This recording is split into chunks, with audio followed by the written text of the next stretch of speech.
It is really cold this morning. I'm going out to fly in 6-degree weather because it's gorgeous outside, but it just, I don't know if you can see the breath coming.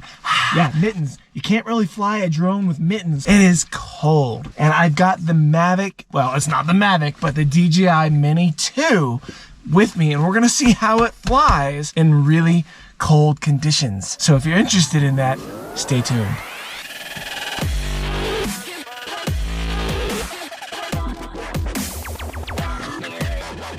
Now, nothing actually beats mittens for keeping your hands warm. Gloves just don't really do it, but it's really sort of hard to fly a drone and get that individual stuff going on with mittens. So first, let me show you what I use when I'm flying in cold conditions so my hands don't freeze too quickly.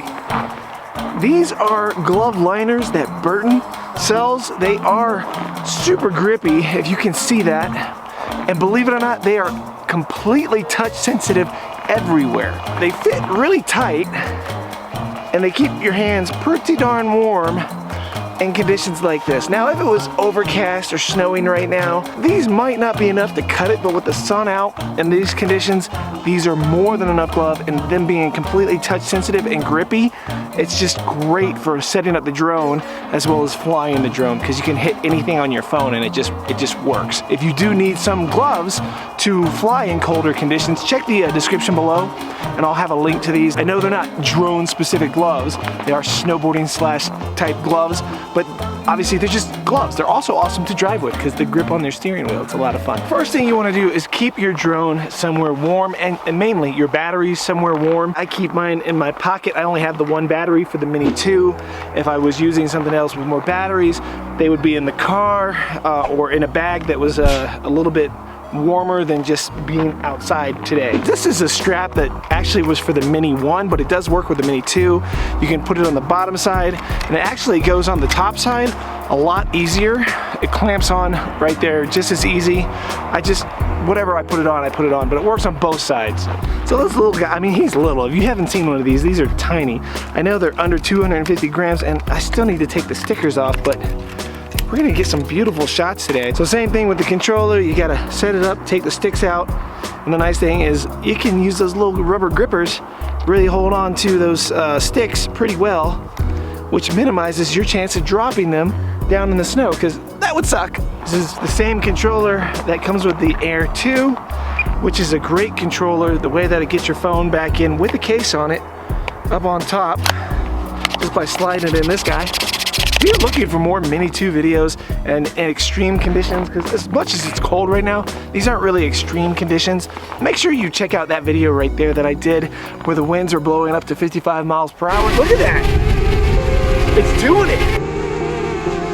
I'm telling you, the sun, it just doesn't feel like 6 degrees.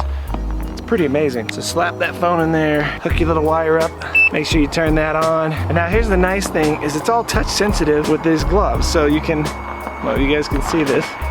Well, I don't want to show you my passcode, but you can, right there, boom. Fly app is open, connect, oh, we need to turn the aircraft on to connect it.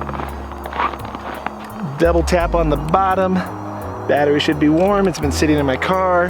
One thing I always get is this high altitude warning because I'm above 9,000 feet. You can see the touchscreen completely works. Tap the 3 dots. Can you even see that? I don't know. Maybe I should do a screen recording so you can see that it's working. Screen recorder's going. We're gonna record what the drone sees. We're gonna find out how long this battery lasts in 6-degree weather. So let's go ahead and get up in the air. I wanna show you guys a cool little trick. I've got another video you can check right here that really goes into this in more detail with other drones.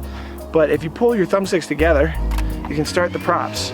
And if you just drop it, then it flies. We're in photo mode, so we're gonna switch to video mode. And notice, as I'm doing this, everything just works with these gloves. Absolutely love these gloves. So we're gonna do 1080, yeah, that's what I want. We'll do another video in 4K later if you guys are interested. Let me know in those comments below. So we're gonna go ahead and leave it zoomed out, although you can zoom in 2 times, 4 times, and then back. You can also hold the function key and zoom in that way to get a smoother zoom. You get cinematic mode, normal mode, and sports mode. And remember, you have no sensors on this drone, so sports mode and cinematic mode and normal mode, there's not a huge difference except that the drone flies slower or a little differently in each. And you can go in to set up each one of those modes differently with your yaw and your pitch, gimbal pitch, all separately for each of those modes in the app. If you don't know how to do that, let me know. Maybe I'll make a video showing you how I did it for mine. But we're gonna start out in sports mode, hit record on the back of the controller, and make sure we're pointed where we want to go. Let's go see how much the lake is frozen. So in sports mode, a lot of people are having issues with their gimbal moving around. And so far, flying straight, I have not had that issue. However, I've had the issue whenever flying, what was this? Temperature, current, environment too low, agree, okay. So we're getting some low temperature warnings. So the battery was fully charged as far as I know. I charged it last night. So we'll see, it's already pretty far down just because of it being cold outside. And hopefully we don't lose the drone and we have plenty of coming back time. Just following the shoreline there, a little fresh snow. What a beautiful view. And this is, we're not trying to get cinematic shots so much right now, although I will put some of these shots together at the end, see if I can make anything out of these shots. Make sure you stay to the end of this video, because that's when I always throw those in there. But look at that. It says return to home promptly, right? So we're taking some chances here. And we're not over the water, at least now. I know where that is, so if anything happens there, we can go retrieve the drone. That's always a good thing. When you crash in water, as we all know, you end up owing someone a drone, even if that's just yourself. Now, I can't believe this thing's going this far. That's incredible. We're at like over 4,000 feet right now. Let's go ahead and get over to 5,000 feet and then we'll turn around and bring it back. This is not a distance test. I'm not trying to do a distance test with this thing. We're just out for a cruise. Put it in normal mode and you can see now it's a little less erratic. Like when I do the yaw sideways and the gimbal, see how much smoother that is.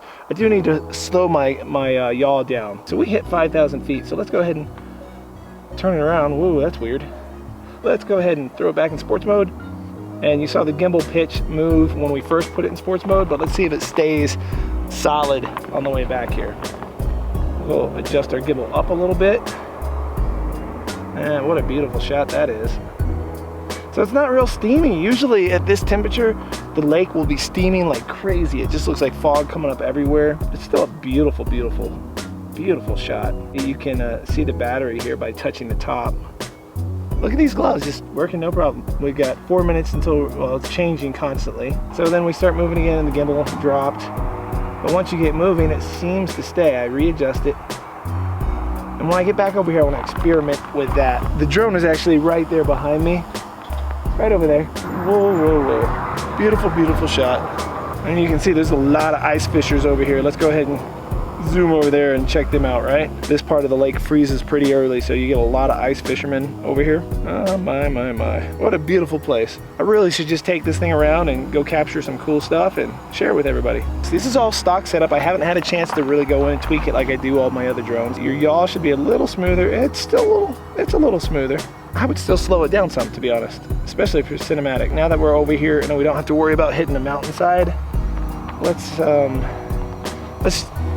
try something, because I'm messing with another video about the gimbal, and we'll move it over here so we can see where the lake go. There we go. So everything looks pretty straight. We're in sports mode. The other day when I did this going side to side, it was pretty windy out, so there you go. Look at that, going side to side. See the gimbal? See that? See that just kicking left to right like that? That's the gimbal movement I get. Let me bring it back a little closer. It's so quiet. Like, I know it's right above my head. It's so small, sometimes it's hard to see in the sky. All right, so let's bring it around. We're flying in sports mode right there where we can really see it. And see that gimbal, straighten that gimbal up, point it back out of the water so we get sort of a level horizon, and see if it messes up. Yep, did I already do it? Yep, look at that. Why left to right? It's almost like it's stuck, right? None of my other DJI drones do that. Like, I don't know why this one does that, if it's just that is the way the gimbal is built. But yeah, that's sort of a pain in the butt, because in sports mode, if you do any left to right, it's pretty much useless footage, right? I mean, what are you gonna do with that? We'll make a standalone video talking more about that, but for those watching this video who own this drone, does yours do that too in sports mode? Because look, I turn it in normal mode, and now I'm doing the same thing, and we're not getting that issue. I don't know if that's a hardware issue or if that's something they're gonna fix, but I think I will make a standalone video showcasing that, because everyone's talking about the gimbal having issues when you go forwards. Let's see how much battery we got. We got a little bit left here, so let's get some low ground shots. My hands are fine in these gloves, guys. They got layers on. It's really important you are warm also, not just your battery and your drone. Because if you're out here just miserable, like you saw in the other video I did, you can't really enjoy yourself while you're flying your drone. All right, we're gonna put it in cinematic mode and see what that does. That should make it slow a little bit differently. Actually, we're gonna put it back in sports mode because I want to cruise fast across this ice. So we're just gonna punch it straight and see how it does. Yeah, that's pretty cool. And when we get over there to the edge of the ice, we're gonna start going up on the sticks. Can you even hear me? And here we go, we're gonna go up on the sticks and a little bit left and right at the same time. Real slow because it's in sports mode and we don't want, so I need to slow the yaw down in sports mode too, so that's too fast for me. We got 7 minutes left, it says. That's nice. We're right along the shore here of the ice or of the lake. This is Lake Dillon, by the way. If you guys aren't familiar with my channel, my name is Sean Oz and I live up here in Summit County and do all kinds of fun videos up here in the mountains. So if you are into drones, 360 cameras, action cameras and all that kind of stuff, make sure you give a follow, hit the subscribe button and click the bell so you don't miss it when I upload content. It's almost always got just beautiful, beautiful stuff in it like this. And what I do is try to help you guys see what you can do with this gear. I do have the Insta360 One X2 that just came in, and I'm gonna be working on some videos showcasing that against the Insta360 One X, against the One R, as well as eventually I will compare it to the GoPro Max. And any of you who know me know that I love the Max. We have flown it to the battery is low level. Now we're not gonna land it, we're just gonna bring it back around and use this battery up and see how long we really got. You think there'd be a little easy timer right there that you could just look at and see how long your flight had been on the screen. When your battery goes low, you should either bring it home. A lot of people like to do the return to home stuff. I like to manually fly mine back though. Now we're just gonna fly back and forth and kill time. It says we got 5 minutes left. If we check the battery again, 3 minutes until forced landing, 5 minutes until the battery is depleted, but I don't see a time on how long we actually are flying for. I wish that was on there. A zero counter that starts at 0 and goes up, so I could look down and go, okay, we've been in the air for 20 minutes instead of just what's left. So now we're really getting low battery warning.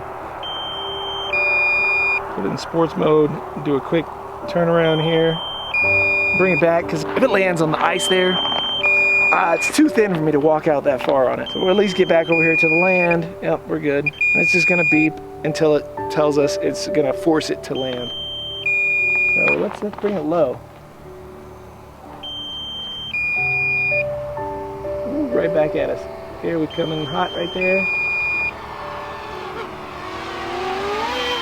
That's something to keep in mind is the stopping distance when you're headed like right at yourself like that. Don't assume it's just gonna stop on a dime, because sometimes it just doesn't. It does have some bottom sensors to help stabilize it when it's flying in lower light conditions and things like that. And as you can see, OcuSync 2.0 killed it. We went over 5,000 feet and this isn't even a distance test. So we got a mile away, no problems, no breakup. Not that the Mini 1 couldn't do that, but you would occasionally get some breakup depending on where you live, what kind of interference you get with different signals. There is one other way you can fly your drone if it's cold and stay warm. And that's by sitting in your car and you can fly. Just keep it within line of sight and keep it close to you if you're gonna fly from inside your car. This thing's freaking out, so it's gonna auto land in a second, so let's catch it. Critically low battery warning. I'm gonna zoom this out a little. And it should be forced to land any minute now. It says forced landing in 30 seconds. And we'll just put our hand right there and wait. If it's a windy day, I'd suggest sitting in your car or just not flying so you can enjoy it. But on a cold, sunny day, these gloves do the trick. Like I said, I'm gonna have those linked in the description. You gotta ensure the land area is safe and start initially.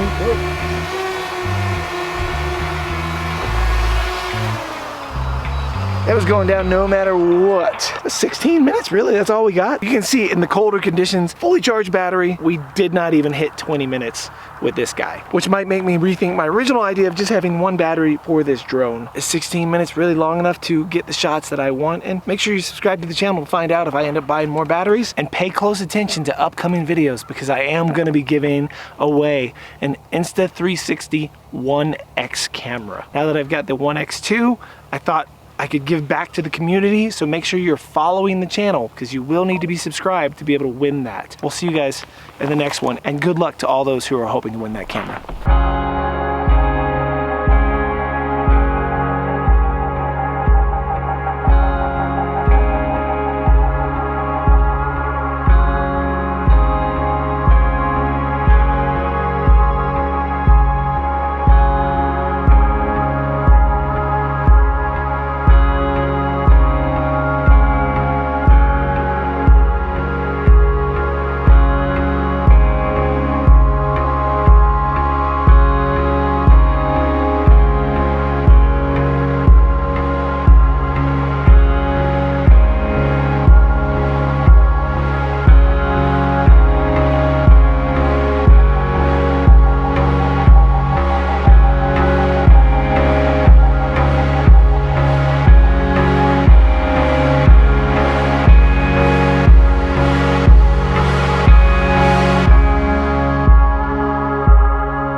It's cold, I'm gonna go. See ya.